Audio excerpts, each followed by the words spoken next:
오늘 저에게 주시는 하나님의 말씀은 신약성경 데살로니가 전서 5장 12절에서부터 18절 말씀이 되겠습니다. 신약성경 333페이지 데살로니가 전서 5장 12절부터 18절 말씀 같이 봉독합니다. 시작.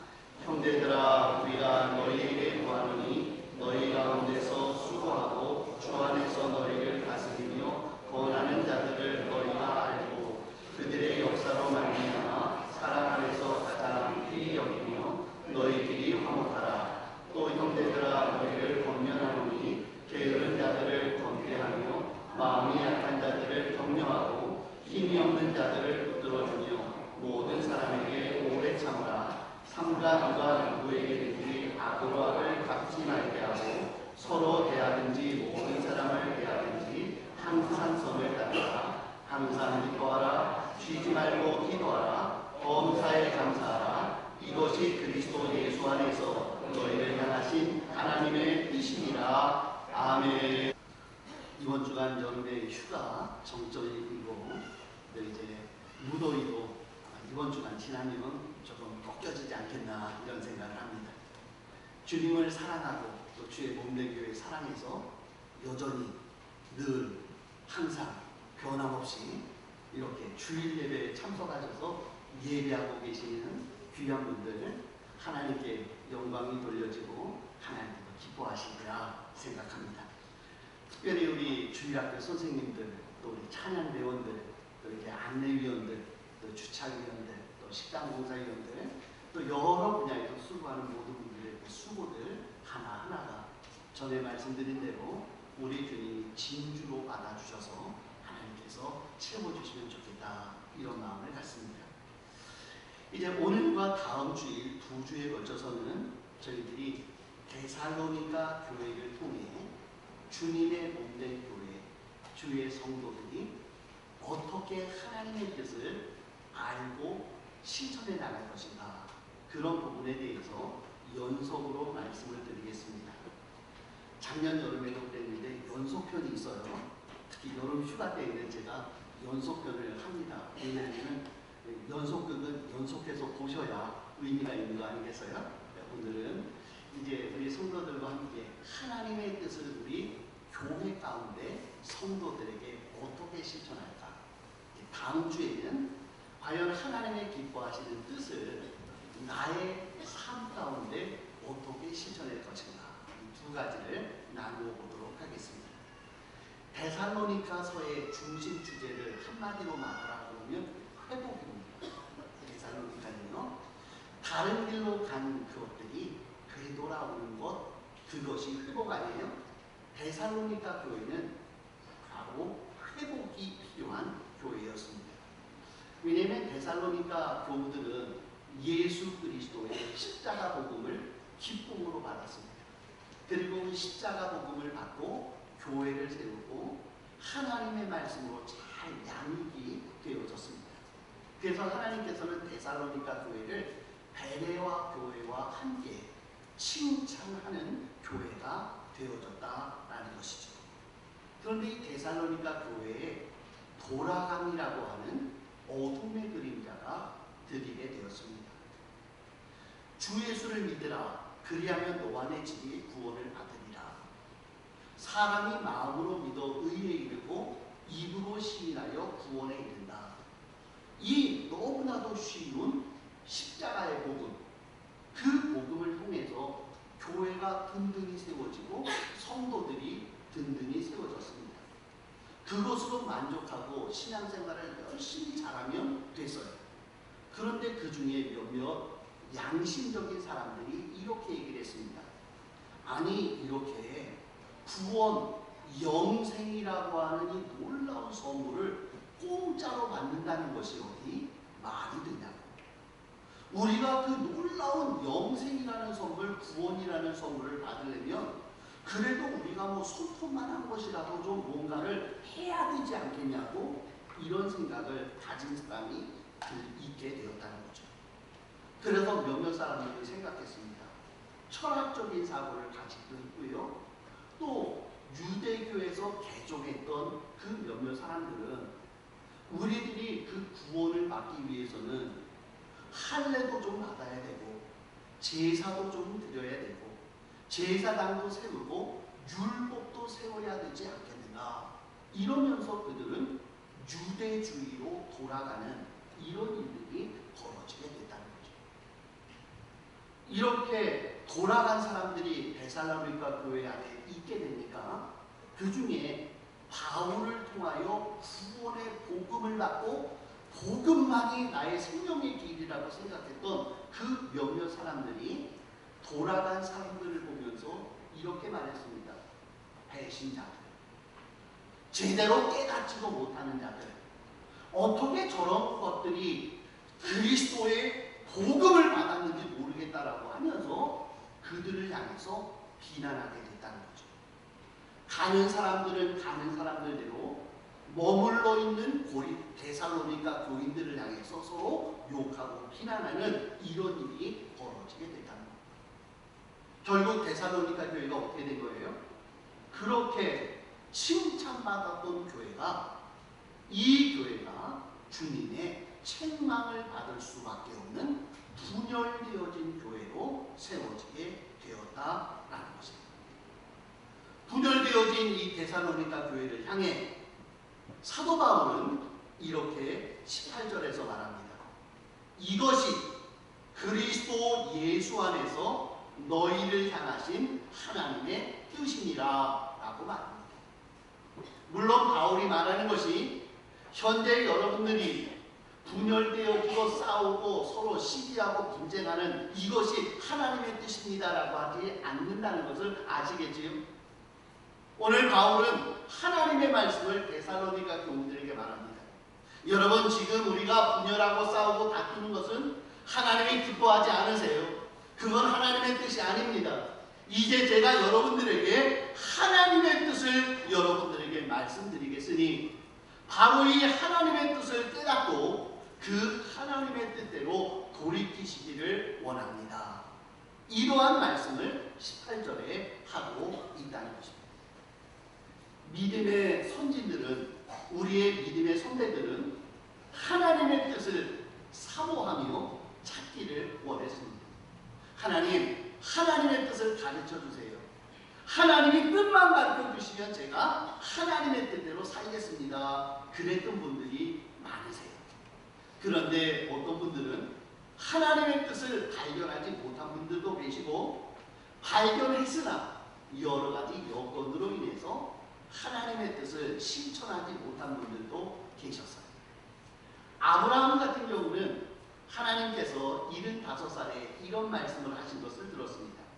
너는 너의 본토 친척 아비집을 떠나 내가 내게 지시할 땅으로 가라 그러셨어요. 그래서 그는 2500km를 걸어서 가나안 땅에 도착하였습니다. 이곳에 도착해서 머무는 것이 하나님의 뜻인 줄 알고 왔습니다. 그런데 막상 가나안 땅에 도착해 보니까 그 땅에 기근이 들었다는 거예요. 그 땅에 기근이 들어서 먹고 살 수가 없었답니다. 그러자 아브라함은 헷갈리기 시작했습니다. 과연 이것이 하나님이 기뻐하시는 장소인가? 하나님이 기뻐하시는 뜻인가? 라고 생각을 하더니 그의 마음속에 하나님께서 혹시라도 다른 생각이 있지 않겠는가? 라고 하면서 그는 자기의 생각을 가미하여 가나안 땅을 넘어가 애굽 땅으로 가게 된다는 거죠. 결국 애굽 땅에 가서 어떤 일이 벌어졌습니까? 아브라함은 큰 망신을 당했습니다. 입에도 담기 부끄러운 일들이 애굽 땅에서 벌어지게 돼서요, 혼비백산에서 도망칠 수밖에 없는 그런 일들을 겪게 됐습니다. 하나님의 뜻을 온전히 깨닫지 못하고 자기 생각대로 하였더니 수치를 당하는 아브라함의 모습이었다는 겁니다. 그런데 그 아들 이삭에게 있어서는 조금 달랐다는 겁니다. 이삭 때에도 기근이 들어서요, 이삭은 생각했습니다. 우리 아버지가 애굽 땅에 내려갔으니 나도 애굽 땅으로 가야 되지 않겠나 생각하고 애굽으로 내려가려고 그의 걸음을 옮겼습니다.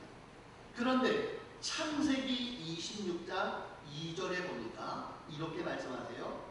여호와께서 이삭에게 나타나 이르시되 애굽으로 내려가지 말고 내가 내게 지시하는 땅에 거주하라. 이 땅에 내가 거류하면 내가 너와 함께 있어 내게 복을 주고 내가 이 모든 땅을 너와 내 자손에게 주리라. 내가 내 아버지 아브라함에게 맹세한 것을 이루어 내 자손을 하늘의 별과 같이 번성하게 하며 이 모든 땅을 내 자손에게 주리니 내 자손으로 말미암아 천하 만민이 복을 받으리라. 들으셨어요?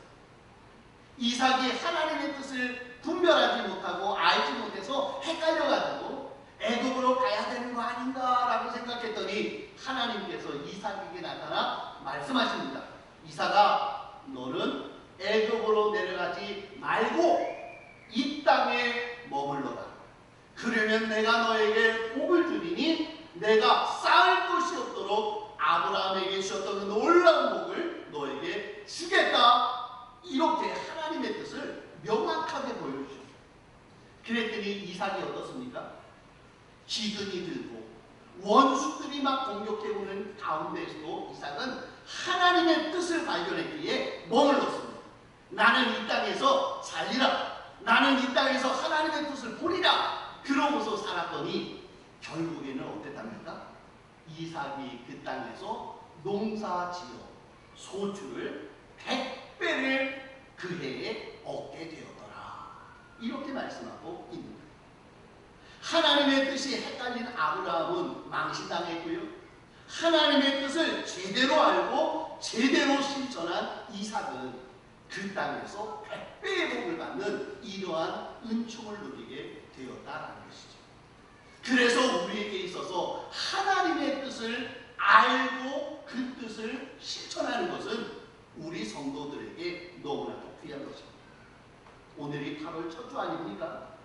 이제 8월, 9월, 10월, 11월, 12월 이제 5개월 남았는데 아니 이번 8월 한 달 동안도 우리들이 하나님의 뜻을 제대로 알고 제대로 우리들이 붙잡고 있다면 우리의 삶에 100배의 놀라운 복이 임하지 않겠는가 이런 생각을 하게 됩니다.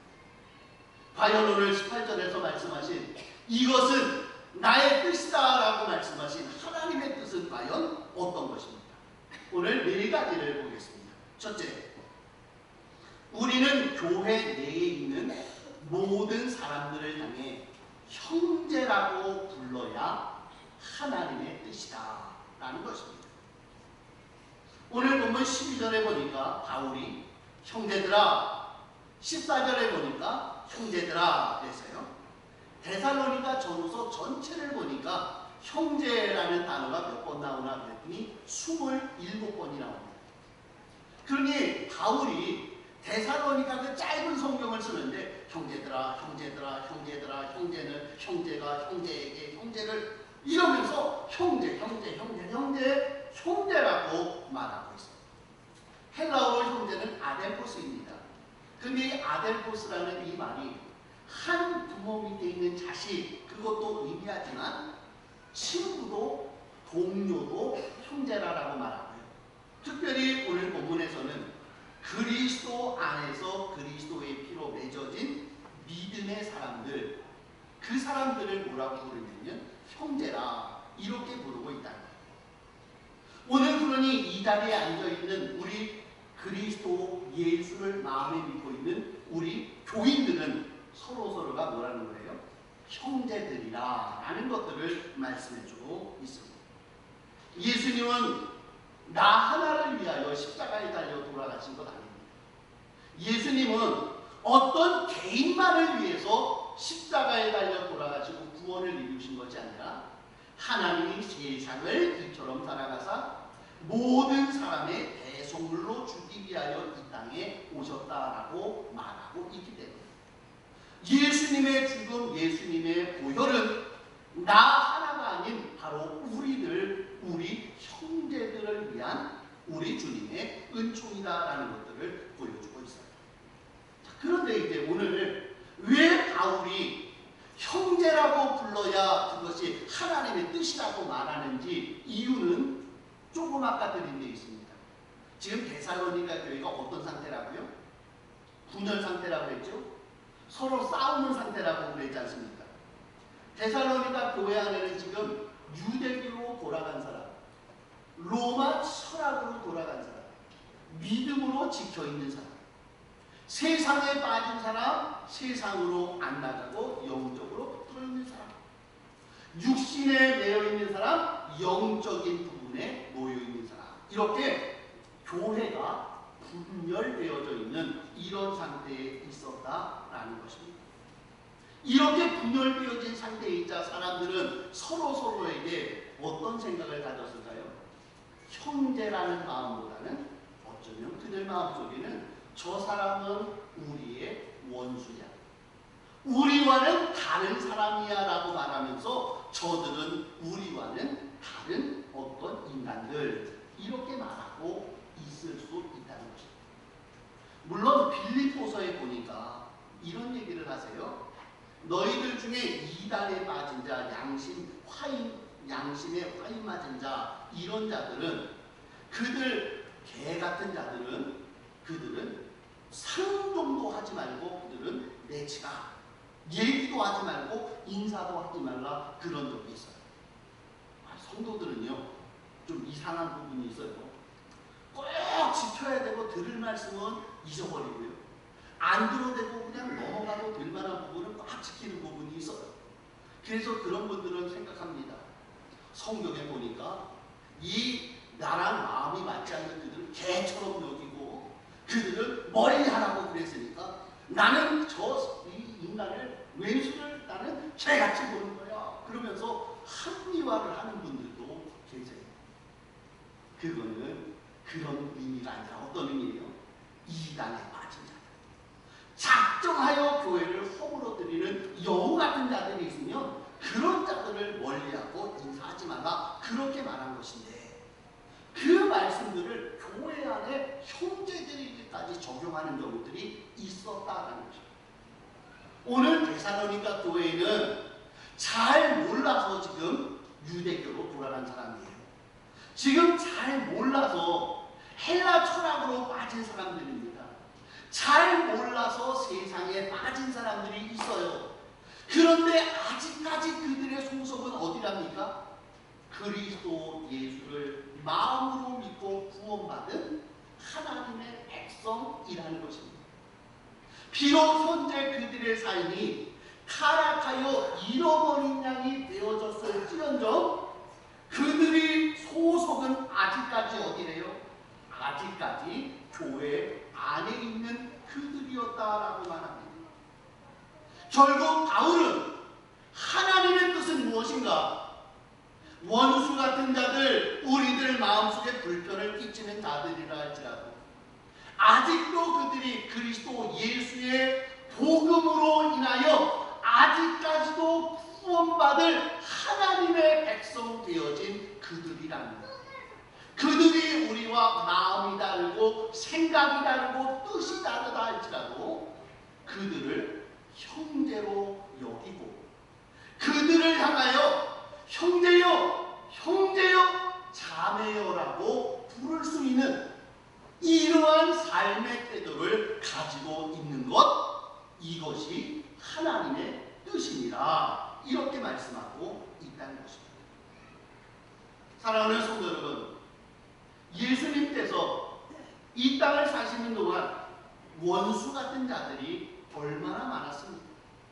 예수님을 십자가에 달아 죽이려는 자들, 예수님의 뜻을 그렇게 모르고 자기 고집을 부리면서 자기 하고 싶은 대로 했던 원수 같은 자들이 얼마나 많았습니까? 그런데 예수님께서는 그들을 향하여 이 왼수 같은 것들, 이 저주받은 것들 그렇게 하지 아니하시고 우리 주님은 늘 그들을 향해 뭐라고 하세요? 형제, 하나님 안에 있는 저희들, 우리들이라고 하면서 그들을 향하여 오직 형제라고 불러주시는 우리 주님의 마음이었다라는 거죠. 결국 우리 주님은 오늘 우리 성암 성도들을 향해서도 말씀합니다. 교회 안에 형제는 없고 원수, 경쟁자, 상대방, 당신만이 있는 이런 세상이라 할지라도 여러분은 그들을 향해서 당신은 경쟁자, 당신은 원수, 당신은 나의 대적, 이렇게 생각하거나 말하지 말고 오직 너희들은 그들을 형제로 여기고 형제라고 부르라. 이것이 오늘 우리 성암 성도들을 향한 하나님의 뜻인 줄 믿습니다.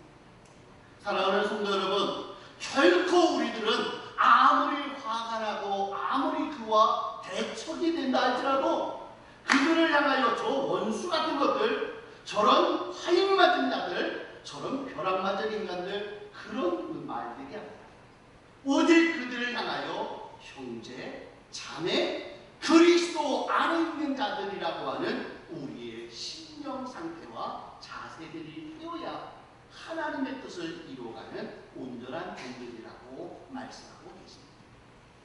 또한 오늘 본문에서 말씀해 주시는 두 번째 중요한 말씀이 있어요.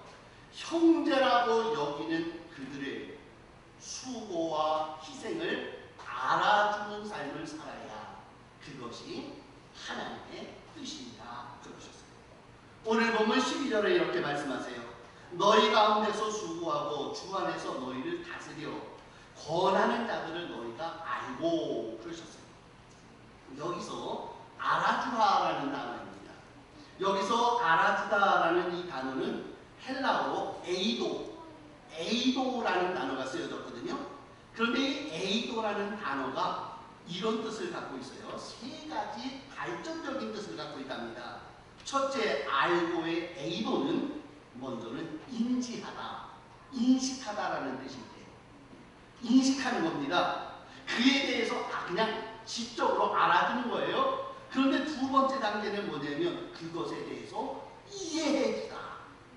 그의 현재 형편이 왜 그렇게 되었는지를 언더스탠드 해주다, 그런 뜻이고요. 세 번째는 뭐냐면 더 나가서 그의 형편과 처지와 지금의 모든 모습을 내 가슴으로 느껴주다. 그것이 뭐라고요? 에이도라는 뜻이랍니다. 단순히 그냥 아이고 저 사람이 저랬구나, 저 사람이 저렇게 빠져있구나, 그렇게 알아두는 것이 아니고요. 그 사람이 그렇게 되었구나, 왜 그렇게 되었을까? 그러니 저 사람은 내가 어떻게 해줘야 내 가슴이 편할까? 라고까지 나가는 것, 그것이 에이도라는 것입니다. 지금 데살로니가 교회는 분열 상태에 있다고 그랬죠? 갈라져 있는 상태에 있다고 그랬어요. 지금 믿음으로 살고 있는 형제들이 보았답니다. 아이고 유대교로 저 빠졌네, 유대교로 빠졌네요. 그것이 에이도예요. 그런데 그 에이도가 조금 단계가 넘어간 거예요. 저 사람이 왜 빠졌냐 하면 그 집안에 있는 여러 사람들이 다 유대교에 속해 있었어요. 그리고 또 그는 양심적인 삶이 있어서 뭔가 그냥 기지고는 못 사는 사람이라고 하는 그 사람의 마음 상태를 이해해 주는 것까지 가야 에이도라는 거예요.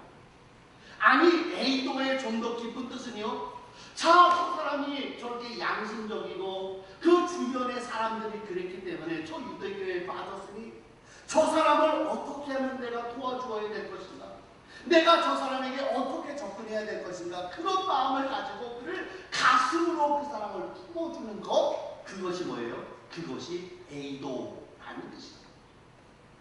오늘 하나님은 데살로니가 교우들에게 말합니다. 사랑하는 성도들이여, 여러분들 주변에 있는 사람들, 원수 같은 사람들도 형제들이라고 부를 뿐만 아니라 그 형제들을 여러분은 알아야 됩니다. 그 사람들을 알아주어야 됩니다. 그 알아주는 것이 에이도라는 겁니다. 예수님은 이 세상을 사시면서 에이도하셨더라고요. 어떤 관계에서 에이도했는가 봤더니 삭개오를 모실 때에 에이도하셨더라고요. 여러분, 삭개오는 일단은 신체 조건이 조금 우리랑은 달라요. 어떻습니까? 일단 키가 굉장히 작다는 거예요. 키 작은 사람은 배는 어떻게 돼요? 키는 안 크니까 이게 앞으로는 나와요. 배는 볼록했겠죠. 그러니까 뭐 또 이 사람이 삭개오니까 세리니까 돈을 남들에게 뜯어야 되니까 인상도 좀 더러웠겠지. 그는 바깥에서 좀 성질이 안 좋았으니까 집에서는 사람들에게 인정받았겠습니까? 가정에서도 아마 그랬겠죠. 아이고 우리 남편은 아주 내놨어. 우리 아버지, 아유, 우리 아버지에 대해서 얘기도 하지 마. 뭐 이러한 관계가 있지 않았을까요? 삭개오는 그게 너무나도 마음이 아팠어요. 삭개오는 영적으로도 핍절해져 있고 세상적으로 사회적으로도 비난받고 있고 가정에서도 인정받지 못하는 그러한 상태였지 않겠습니까? 그런데 그의 마음속에는 이런 생각이 들었어요. 예수님 만나면 내 문제 풀어질 것 같아. 예수님 만나면 될 것 같아. 그러면서 삭개오가 뽕나무 위로 올라가서 예수님 지나가실 때 내가 예수님 얼굴 한 번이라도 보면 그러면 될 것 같아. 그런 마음으로 예수님을 간절한 마음으로 바라보고 있는 삭개오였어요. 바로 그때 예수님이 그를 에이도했다. 예수님이 그 뽕나무 밑에 딱 오셨답니다. 일부러 오셨어요. 그리고는 그 나무 위를 보시더니 그를 향해 뭐라고 하십니까? 남들은 저 세리 같은 놈, 저거 세리놈 뭐 이랬는데 예수님은 그를 뭐라고 하세요? 삭개오야 내려오라. 오늘 내가 너의 집에 유하여야 하였다. 이 당시 예수님은 스탄이었어요. 예수님을 막 구름대같이 몰려드는 거 아니었어요? 그런데 예수님이 삭개오에게 얘기하시네요. 삭개오야, 내가 오늘 너의 집에 유하여야 되겠다. 예수님이 삭개오 집에 들어왔습니다. 난리가 났어요. 누가 난리가 났을까요? 삭개오 와이프. 내가 지난번에 삭개오를 무슨 남편, 어떤 남편 뭐 그러면서 남편 막 무시했었거든요. 그런데 예수님이 자기 집에 오셨는데 누구 때문에 오신 거예요? 삭개오 때문에. 여보, 당신 그런 사람이었어? 이거 당신 보니까 보통 아니네. 저 예수님을 모시고 오다니. 어쩌면 삭개오 애들이 그러지 않을까요? 아빠 최고, 아빠 멋져. 아이고, 예수님을 이렇게까지 모시고 오는 아빠 모습 보니까 아빠 굉장하네. 예수님이 왜 삭개오야 내려오라, 내가 오늘 너희 집에 유하겠다고 왜 그렇게 말씀하십니까? 예수님이 그를 삭개오를 에이도하셨다. 오늘 데살로니가 교회가 사부로 됐습니다. 서로 마음속에 온전함이 없고요. 서로를 향해서 막 비난하고 욕하고 그랬습니다. 그런데 사도 바울이 그들에게 말합니다. 사랑하는 성도들이여, 하나님의 뜻은 그런 거 아니에요. 하나님의 뜻은 바로 그를 받아주는 것, 이해하는 것, 에이도해주는 그러한 모습을 갖고 있는 것, 그것이 하나님의 뜻입니다. 이렇게 말하고 있습니다. 오늘 저는 우리 성암교회에 에이도의 은혜가 있기를 축복합니다. 우리 사랑하는 성암 성도님들, 우리 주변 사람들을 바라보면서 그들에 대하여 그들의 형편을 인식해주고 그들의 형편에 대하여 이해해주고 그들의 삶에 대하여 나의 가슴으로 풀어줄 수 있는, 그래서 그들의 그 어려운 형편과 저기를 나의 것으로 삼을 수 있는 이러한 에이도의 심정을 가지고 있는 사람, 바로 그런 사람이 하나님께서 기뻐하시는 주의 종들의 모습이라는 것입니다. 또한 말씀합니다. 세 번째로 말씀하세요. 형제를 귀히 여기고 화목하는 삶을 살아야 된다. 여기서 강조점이 있습니다. 13절 사랑 안에서 가장 귀히 여기고 그러셨어요. 여기서 귀히 여기고 가장 귀히 여기고 이 말은 뭐냐면 최상급 비교급이랍니다. 지금 현재 어떤 상태라고요? 교회가 막 분열됐어요. 그러다 보니까 우리 편은 괜찮은 편이지만 저쪽 편은 어떤 편이에요? 저쪽 편은 아주 하찮은 족속들입니다. 저쪽에 있는 사람들은 아주 볼 때에 별 볼일 없는 인간들이거든요. 그러니 데살로니가 교회에서는 서로 어떤 마음이 들어 계세요? 저들은 별 볼일 없어. 저것들은 쓰레기야. 저것들은 아무것도 못해. 아니 저것들은 변절자들이야. 이러면서 그들을 향해서 욕하고 비난하고 아주 멸시하는 자세를 갖고 있다는 거죠. 우리 주님이 하나님의 뜻은 그런 거 아니랍니다. 하나님의 뜻은 뭐래요? 형제라고 부를 뿐만 아니라 그를 알아줄 뿐만 아니라 바로 그를 귀히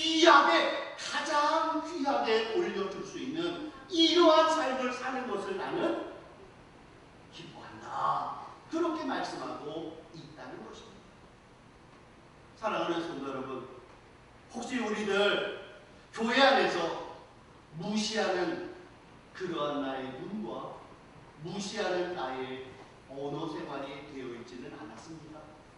하나님의 뜻을 실천하는 것.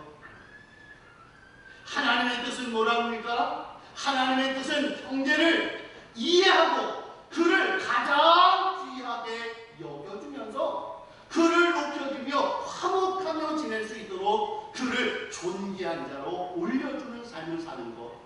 바로 그것이 하나님의 뜻입니다. 그랬습니다. 저희 성암교회는 그런 교회가 되기 원합니다.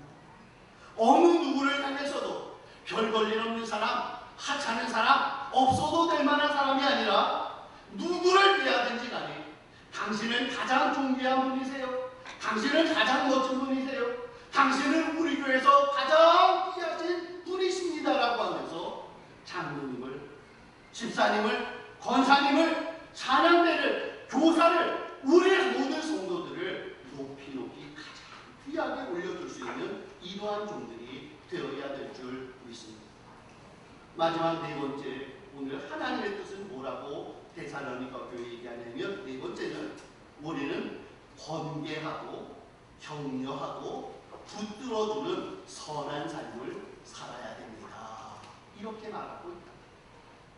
하나님께서는 데살로니가 교회가 지금 이 땅을 살면서 여러 가지 불편한 부분들, 그런 상황에 빠져 있다는 거예요.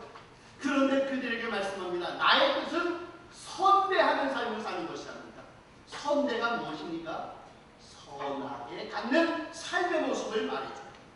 그런데 오늘 본문에서 중요한 말씀을 하나 하세요. 뭐라고 하냐면, 게으른 자는 권계하고 마음이 약한 자들은 격려하고 힘이 없는 자들은 붙들어 주어라. 이렇게 말씀하고 계시네요. 오늘 새벽 시간에 어떤 말씀을 드렸냐면 잠언 27장에서 이런 말씀 드렸어요. 어리석은 자를 칭찬함으로 세워주고 그러셨어요. 여러분, 어리석은 자, 게으른 자, 그런 사람들은 어떻게 해야 됩니까? 정신이 쏙 들어오도록 혼을 내야 되는 거 아니에요? 아니, 정신 못 차리고 있고 게으르고 있고 지혜롭지 못하게 살고 있답니다. 그러면 딱 쳐서 똑바로 살아, 정신 차려, 너도 이렇게 살면 되겠어? 이래야지 게으른 자, 어리석은 자 정신을 바짝 차리지 않겠어요? 그런데 잠언은 뭐라고 말하냐면 이렇게 말해줘요. 어리석은 자, 게으른 자를 칭찬함으로 세워주라. 제가 헷갈렸어요. 혹시 이 게으른 자를 칭찬해주면 이 사람이 더 게을러지면 어떡합니까?